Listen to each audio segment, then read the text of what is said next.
now. All right, let me get this set up here. So I am going to be doing my assignment on Chet is going to be my client. So I'm just going to read that scenario. Chet is a 26-year-old man who has been struggling with addiction to alcohol and gambling. He has a wife and 1-year-old child and often feels as though he has been abandoned or as though he has abandoned them for his addiction, as his wife recently kicked him out of the house and told him, "Don't come back until you're better." Chet reports to you that he has also been feeling lost in more ways than one, as he's been trying to find his spirituality in his own attempt to battle his addiction, but has trauma with Abrahamic religion in general and would like to stay away from religion but find spiritual help. And in this situation, he has already had a biopsychosocial assessment done, and he is in a residential treatment center. And this is my first meeting with him. So today I'm going to be using two modalities. The first modality is motivational interviewing. I'm going to practice asking open-ended questions. I'm going to practice reflective listening and affirmations. I think this is a great way to kind of connect with the client when you're first meeting with them and just to kind of assess where they're at and their values. And then I'm also going to use for my second modality, acceptance and commitment therapy. Um, I'm going to use choice point. I'm going to explore values, and we're going to practice being in the present moment. I think this is a great tool for folks who are in residential treatment and addiction, struggling with addiction, because oftentimes um, they're still struggling with a desire to use, or they can find themselves trapped in trauma spirals that may cause them to want to use. So, helping them be able to identify their goals as well as providing them with a couple of alternative coping skills can be really helpful while they're going through that process. So, yeah, we can begin. Hello, Chet. I'm Aubrey. I'm going to be your therapist while you're here. How's your day been today? Well, it's kind of been rough. I'm struggling being in this inpatient treatment center and not with my family or doing the things that I want to do. So it's been kind of a hard day. Yeah, the first couple of days in inpatient, I feel like everybody always says they are the hardest, and makes sense, right? You're away from your family and away from things where you want to be. But I received your biopsychosocial analysis from the caseworker, and she told me a little bit about, why you're here, but I kind of wanted to hear from you. What brings you in today? Well, I really just messed my life up really bad. I'm married, I have a little 1-year-old girl, but I drink a lot and I like drinking and I started gambling and it's created a lot of issues in my marriage and with my family, and my wife finally just kicked me out and told me not to come back until I was fixed. And I want to be there. I want to be in with my daughter, and it just has been really hard. I don't quite know what to do from here. Yeah, that sounds like a lot, honestly. That is, I mean, that's really hard to be away from your wife and kids and feel like you can't go back. That's really difficult. I'm really sorry to hear that. Yeah, it has been hard. Can you tell me a little bit more about kind of your experiences with alcohol and gambling and just kind of, what that looked like? How did that start?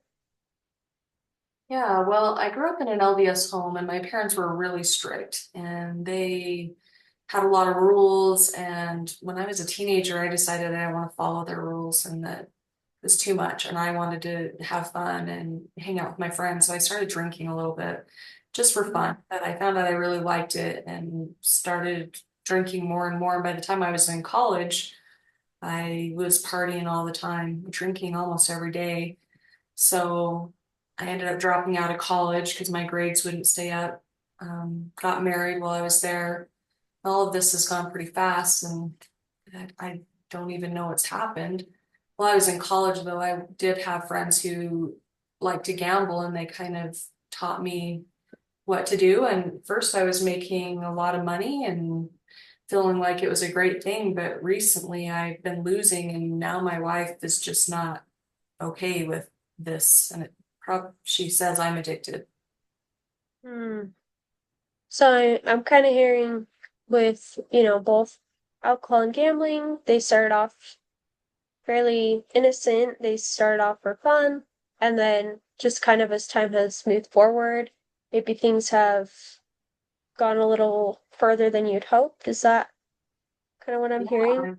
I guess they're starting to cause a lot of problems in my life. And the beginning, it was just fun. And, Yeah. like I said, I was making a lot of money on gambling and I didn't really see an issue with it. But now I'm losing more than I'm winning. And my wife obviously isn't okay with that. It's hurt Hmm. financially. And I want to keep going because I think that I can make the money back maybe if I just keep going. But she's not in support of that. Hmm. So, so just to make sure I'm understanding. So you're feeling like maybe the gambling isn't necessarily a bigger problem or an addiction, but your wife kind of feels that it is, and you're kind of wondering, like, you know, like, is this some, like, you feel like you can make this money back? Is that kind of what I'm hearing? I think that's where I'm at because I'd won big before, so I don't I can see the alcohol, like I do have a problem with that. I really need to get help. But the gambling, I kind of feel like maybe I could switch our financial situation if I could just keep doing it a little longer and be back to winning big. So I don't know. I'm not sure I agree with her on that one. Yeah, I think it's definitely okay to have a difference of opinion with your spouse, and I also think that, something I wanted to point out that you mentioned was that you have hope, right? That you can turn the situation around. I think, when you came in here, just reading through your assessment previously, kind of sounded like you were feeling a little bit hopeless. But from what I'm hearing from you is, I do have hope that things will turn around. Yeah, I think I can with help, I think I could make some changes that would be beneficial with the drinking. Gambling, I don't know. I just don't know if it's as big of a problem as my wife says. And that's something we can explore, what just kind of your values are with that and how it fits into your relationship, maybe how it fits into your financial situation.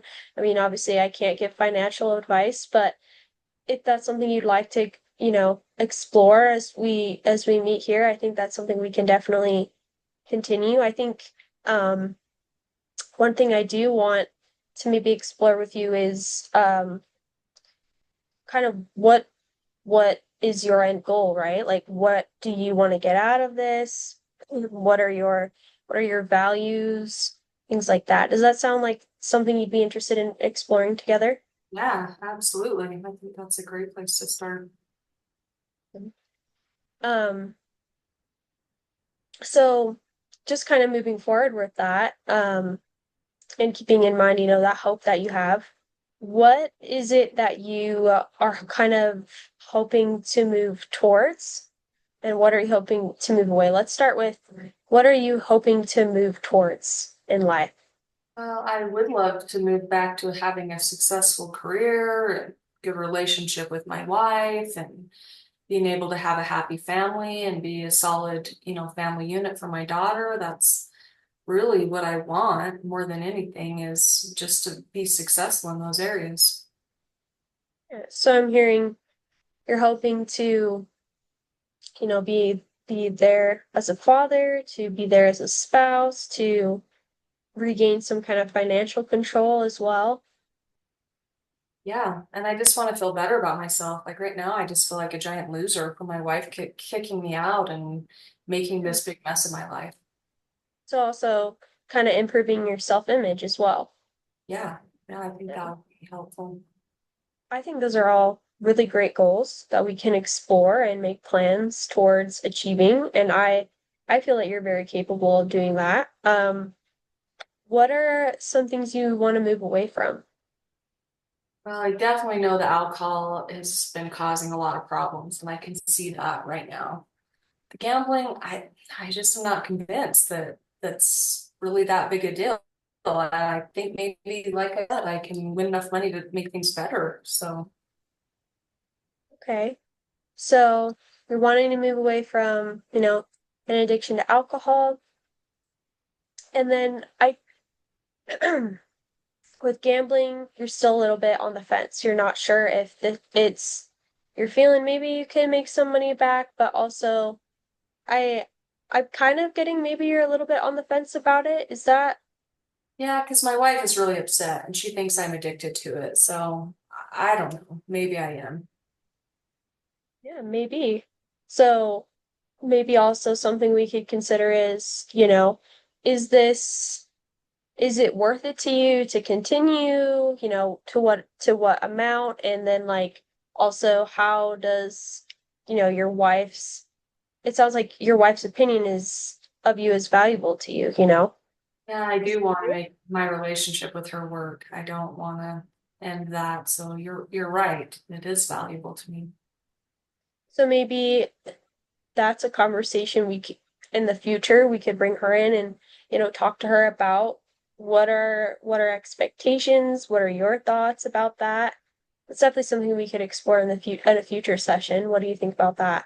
I think that does make a lot of sense that maybe we dive into it a little more instead of me feeling like I'm not sure and feeling stuck. Yeah. Yeah, that can be really difficult. I did want to ask you, just kind of while we're exploring what's on the table, right? Like how you feel about certain things. I wanted to ask you kind of another question to just continue this. So let's say you're having a 10-year anniversary just to kind of celebrate all of your accomplishments in life over the next 10 years. What would that like to you, and who would you want to be there? And like I told you, my family is really important to me, my wife and my daughter and my friends. I want them there and I want to feel good about myself and feel like I've, fixed my family and fixed my financial problems and not been, definitely not be where I'm at. So in 10 years, I would love to see myself doing well and being in a good spot in those areas. Yeah. So, just kind of from us talking about this, I'm hearing a couple goals in mind. So tell me if I've gauged this correctly. So you're hoping, to build a stronger relationship with your wife and child. You're hoping to kind of maybe fix your financial situation and then just building good relationships in general with others and yourself. Yeah, I think that encapsulates everything that I was kind of thinking that 10-year mark. And then there was one I also forgot, but maybe as well just letting go of that alcohol addiction as well, right? Right. I think if I'm gonna be able to fix those things, I'm probably gonna have to let go of that. Okay. Yeah. I think, I think those goals that we mentioned, I think those would be great goals for you. While we're here, goals we can work towards. Um, I did want to ask you a little bit more though about that, your experience with alcohol. Um, can you tell me a little bit more about maybe like when like do you feel like you have any sorry, let me rephrase this. Um, what drives you to drink alcohol? That's a good question. I think, like I said, it started when I was in high school, but I also think, I didn't have a good relationship with my parents and my dad being so strict, but my dad did stuff to me that I don't want to remember. And that has been a really hard thing for me. And the alcohol kind of helps me not to remember some things that he did that make me pretty angry and sad too. So I'm kind of hearing is that when you're kind of remembering maybe some things from the past, maybe some difficult experiences with your dad, you're kind of you want to block that out. You don't want to be in the present moment, and you want to, and alcohol can help you with that. Yeah, it has helped me. And I don't think about it when I'm drinking. Yeah. I think you said a lot that I definitely want to, ask you more questions about as we dive forward in to these therapy sessions together in the future. Unfortunately, we are running a little low on time, but I did want to teach you just a little bit about the present moment and the importance of that. I know being in treatment can be really difficult, and the urge to use or to drink is going to come up a lot, especially when you're in this new setting. So I just kind of wanted to maybe teach you a skill to help you work through that now that you don't have alcohol, right? It's that coping skill. Does that sound like something that would be helpful? And that would be helpful because it's been hard being here in the inpatient and not having access to alcohol. So I don't know what to do without the Yeah. alcohol. Oh yeah, that would be really difficult. Um, So I have two things I could teach you that could help you kind of stay in the present moment and process through. We could do a five senses kind of grounding one, or we could do a breathing technique. Which one sounds more helpful to you? Let's try the breathing. I like the breathing idea. Breathing? Okay. So this technique kind of just helps us focus on our breath, and helps you stay in the present moment.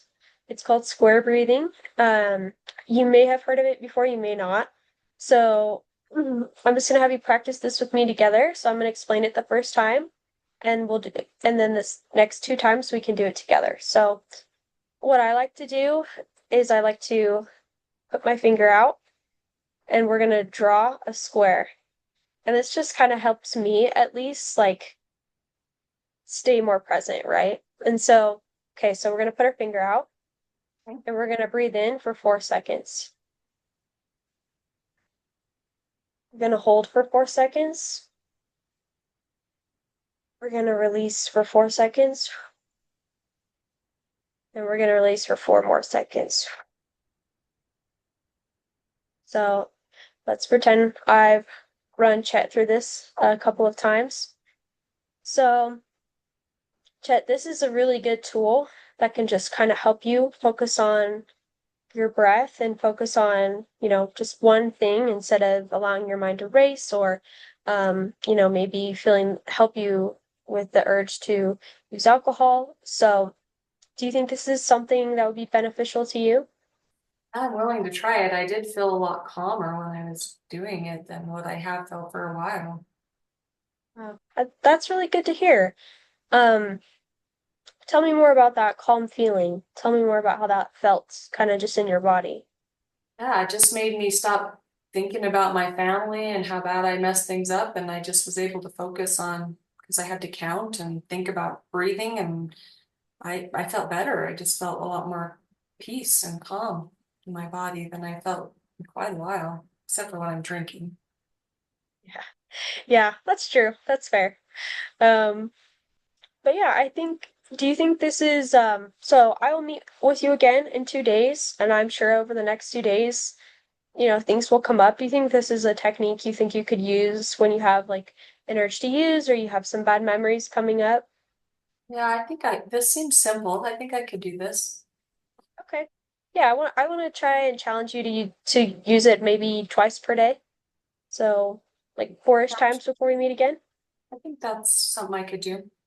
Okay. Sounds great.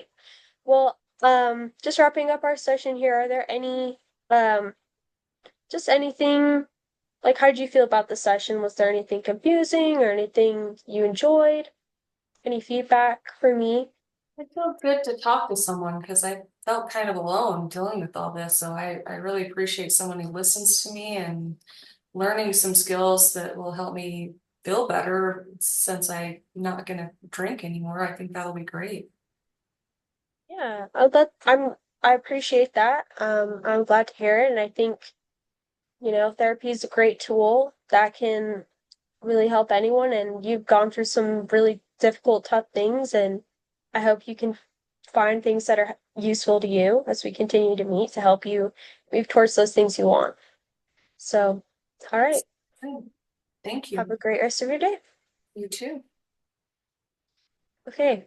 So, just to kind of justify why I chose those two modalities, I use motivational interviewing again to just kind of build some rapport with the client and just kind of learn more about their situation, especially when they're coming into like any kind of, you know, treatment facility where you haven't met with them before. I think this can really help you just kind of understand where they're coming from, as well as like using affirmations like I used. I kind of pointed out that he had a lot of hope for his situation.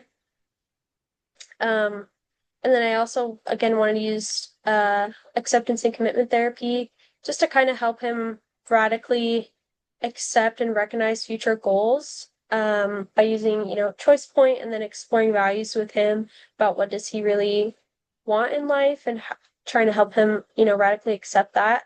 And then a lot of people in addiction, they too, in my experience at least, do tend to struggle to stay in the present moment, and their mind can really wander back and forth to past traumas, and they don't have their number one coping skill with them. So just kind of teaching them to be present and giving them grounding techniques can help people who are struggling through addiction to kind of just be able to have these coping skills that they can use alternatively as opposed to using.